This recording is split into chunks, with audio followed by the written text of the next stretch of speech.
అదరగొట్టే కారం రంగు రుచి ఆచి కారం పొడి.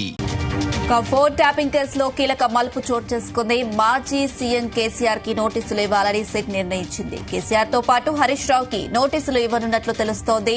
ఎవరి కోసం ఫోన్ ట్యాపింగ్ చేశారన్న దానిపై సిట్ క్లారిటీకి వచ్చినట్లు తెలుస్తుంది. ఇదే అంశానికి సంబంధించి మరిన్ని అప్డేట్స్ మా ప్రతినిధి వంశీకృష్ణ అందిస్తారు. ఎస్ వంశీకృష్ణ, ఫోన్ ట్యాపింగ్ అంశం మరోసారి తెరపైకి వచ్చినటువంటి పరిస్థితి మనం చూస్తా ఉన్నాము.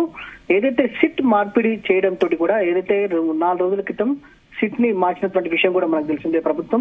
ఈ సందర్భంగా సిట్ లో అటు సజ్జనారికి అప్పచెప్పడంతో ఈ కేసుకు సంబంధించినటువంటి కీలక మలుపు ఆ రోజే తిరిగిందని కూడా మనం చెప్పవచ్చు.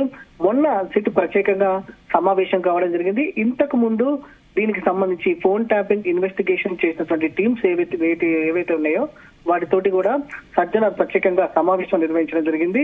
ఈ సందర్భంగానే అటు కేసీఆర్ కావచ్చు, దాంతో పాటుగా కేటీఆర్, హరీష్ రావులకు నోటీసులు ఇవ్వాలనేది కూడా ఏదైతే సిట్ నిర్ణయించినట్టు కూడా తెలుస్తోంది.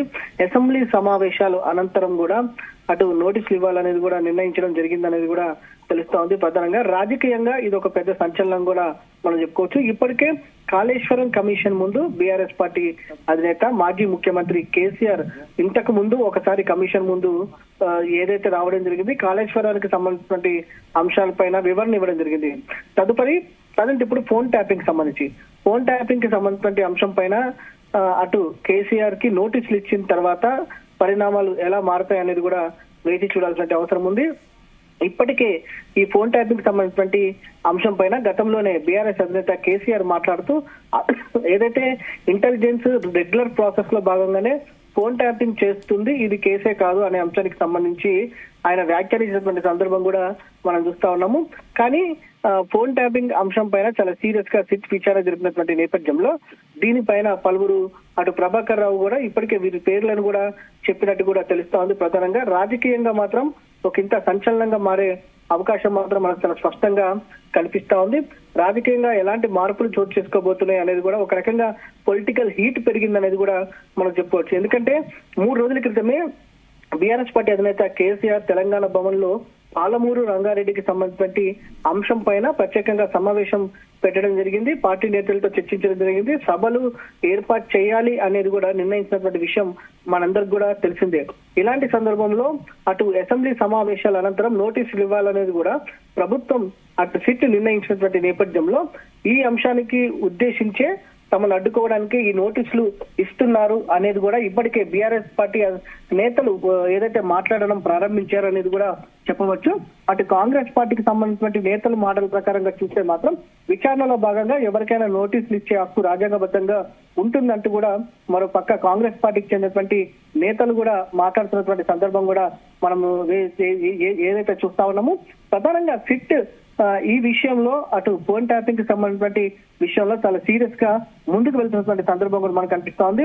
ప్రధానంగా హరీష్ రావుకి సంబంధించి కూడా గతంలో ఒక ఛానల్లో సంబంధించి కేంద్రంగా ఫోన్ ట్యాపింగ్ చేశారంటూ కూడా సిట్ విచారణ చేయడం జరిగింది. గతంలో ఉన్నటువంటి సిట్ దానికి సంబంధించినటువంటి ఆధారాలు కూడా సంపాదించినట్టు కూడా తెలుస్తా ఉంది. దాంతో పాటుగా ప్రభాకర్ రావు కన్సెషన్ స్టేట్మెంట్ లో కూడా చెప్పినట్టు కూడా ప్రధానంగా మనకు తెలుస్తా ఉంది. ఇలా అనేక అంశాలకు సంబంధించి కూడా చూస్తే మాత్రం ఒక రకంగా సిట్ మాత్రం చాలా సీరియస్ గా వెళ్తా ఉంది. మరో పక్కగా రాజకీయంగా కూడా ఈ అంశం ప్రజెంట్ విచారణ వరకే పరిమితం అవుతారా, మరింత నోటీసులు ఇచ్చిన తర్వాత విచారణ వరకే పరిమితం అవుతారా, లేకపోతే మరింత చర్యలు తీసుకుంటారా అనేది కూడా ఒక రకంగా బీఆర్ఎస్ పార్టీలో కలవరం మాత్రం మొదలైందనేది కూడా మనం చెప్పవచ్చు. ఇప్పటి వరకైతే బీఆర్ఎస్ పార్టీకి చెందినటువంటి అగ్ర నాయకులు అటు ఏదైతే కేసీఆర్ కావచ్చు, కేటీఆర్ కావచ్చు, దాంతో పాటుగా హరీష్ రావు కావచ్చు, ఈ అంశం పైన మాట్లాడినటువంటి దాఖలాలు అయితే లేవు.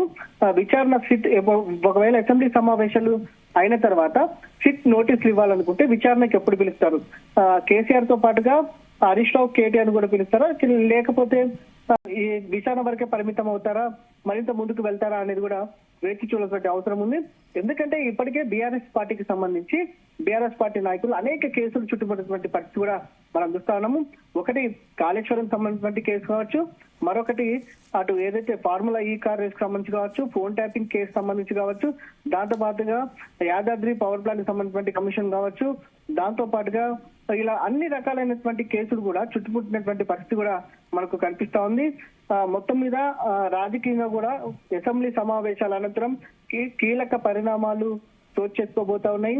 బీఆర్ఎస్ పార్టీ నాయకులను, అగ్ర నాయకులను కూడా కేసులన్నీ కూడా ఒక రకంగా చుట్టుముట్టినటువంటి పరిస్థితి మాత్రం మనకు చాలా స్పష్టంగా కనిపిస్తా ఉంది. ఇప్పటికే అటు జూబ్లీహిల్స్ ఉప ఎన్నికల్లో ఓటమి పాలైన తర్వాత దాంతో పాటుగా గ్రామ పంచాయతీ ఎన్నికల్లో కూడా తక్కువ సీట్లు సాధించిన తర్వాత కొంత క్యాడర్ ని గాడిలో పెట్టాలనేది కూడా బీఆర్ఎస్ పార్టీ అధినాయకత్వం భావించినటువంటి నేపథ్యంలో ఈ సందర్భంగానే బీఆర్ఎస్ పార్టీ అధినేత కేసీఆర్ నేరుగా రంగంలోకి దిగి పాలమూరు రంగారెడ్డి లాంటి అంశాన్ని తెరపైకి తీసుకురావడం జరిగింది. ఇవన్నీ కూడా జరిగింది. కమిటీలను, సభ్యత్వాలను ఏర్పాటు చేసుకోవాలనేది కూడా బీఆర్ఎస్ పార్టీ ఇప్పటికే ఆ రకంగా ప్రణాళికలు రూపొందించుకుంది. జనవరి నుంచి కూడా సభ్యత్వ నమోదు కార్యక్రమం కావచ్చు, పార్టీ కమిటీలను కూడా ఏర్పాటు చేయాలని కూడా నిర్ణయం తీసుకున్నారు. ఇలాంటి సందర్భంలో సిట్ నోటీసులు కనుక ఇస్తే కనుక ఒక రకంగా క్యాడర్ మరోసారి డీలా పడే అవకాశం ఉంటుందని కూడా బీఆర్ఎస్ పార్టీ నాయకులు, ముఖ్య నాయకులే మాట్లాడుతున్నటువంటి సందర్భంగా ఇంటర్నల్ గా మాట్లాడుతున్నటువంటి పరిస్థితి కూడా మనకు కనిపిస్తా ఉంది. ఒక రకంగా సిట్ కనుక నోటీసులు ఇస్తే కనుక రాబోయే రోజుల్లో కీలక పరిణామాలు జరిగే అవకాశం ఉందని మాత్రం మనకు చాలా స్పష్టంగా అర్థమవుతుంది. Right Vamsikrishna, thank you.